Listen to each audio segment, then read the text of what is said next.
Gyda phrisiau llaeth wedi bod yn ansefydlog dros y blynyddoedd, mae Agrisgôp wedi gweithredu a sefydlu grŵp newydd o ffermwyr llaeth, o dan yr enw Cymdeithas y Cynhyrchwyr Llaeth, neu'r DPO, Dairy Production Organisation.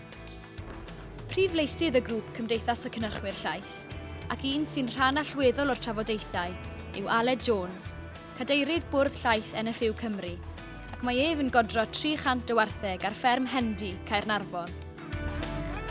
Dros y grŵp at ei gilydd bron i 2 flynedd yn ôl. Wedyn mae'r grŵp wedyn wedi bod yn ymchwilio i fewn i'r maes DPOs, a dyn da ni wedi gwneud cryn dipyn o waith. Dyn ni hefyd yn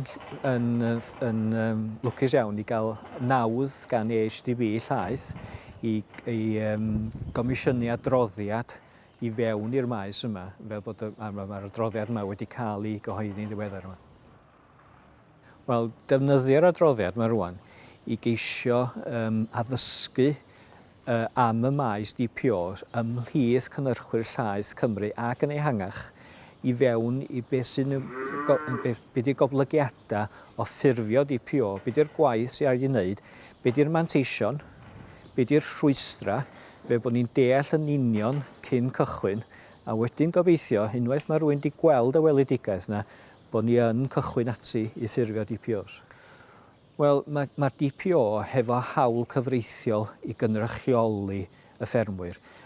Mae undeb grŵp lobïo ydy undeb, a dim mewn gwirionedd allan nhw ddim a cynrychioli ffermwyr mewn trafodaethau lle maen nhw'n trafod phrisiau ac yn y blaen.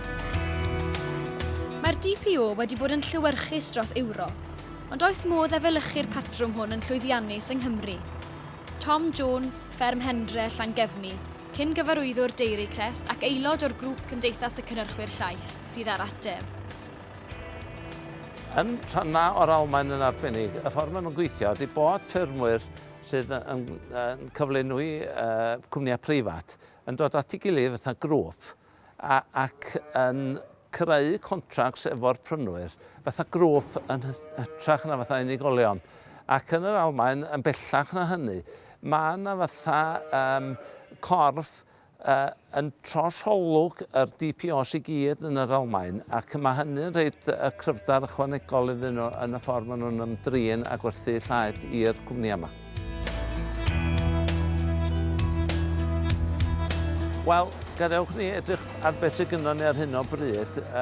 Enghraifft i chi, ffermwyr yn Sir Fôn yn cael llythyr dyddiau dwytha yma yn dweud bod i bris i laeth o yn mynd lawr 1,15 yn mis Mai. Doedd na fawr o drafodaeth yna, dim ond mwy na lai dictac gan y cwmni yn dweud dyma di'r pris i fod yn mis Mai, ac mae hynna cyn yr addasiad tymhorol i'r pris. Yn ddiddorol iawn yn ystod yr wythnosau dwytha yma, da ni wedi clywed am tata'n colli 1,000,000 o bunna'r dydd yn Port Talbot. A mae'n sefyllfa ddyrus yma yn hynny. Byddwn ni'n deitha chi ar hyd o lled gwledydd Prydain bod ffermwyr llaeth yn colli mwy na 1,000,000 o bunna'r dydd ar hyn o bryd. Un sydd wedi bod yn cydlynu'r grŵp yma ydy Geraint Hughes. O'n i'n synhwyro fod 'na ddiddordeb ar draws Cymru rili edrych ar y pwnc o'r DPO, achos o'na ymwybyddiaeth amdano fo fod o'n fodel oedd rei gwledydd yn Ewrop wedi ddefnyddio yn lwyddiannus, ond chydig iawn o wybodaeth oedd amdano fo ym Mhrydain, felly o'na ddiddordeb edrych i fewn iddo fo. Y sialens sydd gan yr aelodau rwan ydy codi ymwybyddiaeth a dealltwriaeth o be mae'r model DPO yma'n gallu gynnig, dim yn unig i ffermwyr ond hefyd y proseswyr. Cwmni prosesu Dairy Crest yw'r unig gwmni ym Mhrydain sydd eisoes yn cynnig y gwasanaeth DPO yn barod. Un sydd wedi cael profiad personol o fod yn rhan o'r grŵp yw Gareth Richards, fferm Alltyfyrddin, Abergwili, Sir Gar. Wel, dwi'n gweld y manteision yw bod y ffermwyr yn gallu dod at ei gilydd a bod y grŵp wedyn ni'n gallu trafod ar ei rhan gyda'r prosesydd. Yr anfantais yw neu bydde se grŵp yn disaido bod nhw moyn sefydlu DPO a wedyn ni ffindo allan bod y prosesyr ddim yn moyn derbyn achos does dim dyletswydd arno nhw i dderbyn e. Mae rhai bobl wedi dweud wrtho i taw'r amser hyn i'r amser anghywir i fynd yn biti seto DPO lan. Ond i ddechrau off mae rhaid i ni gael cynnyrchwyr i ddod yn iwst a fod yn moyn dod at ei gilydd i fi'n ei wneud. So nawr yw'r amser gorau i wneud ni gyda pris ar y llaw.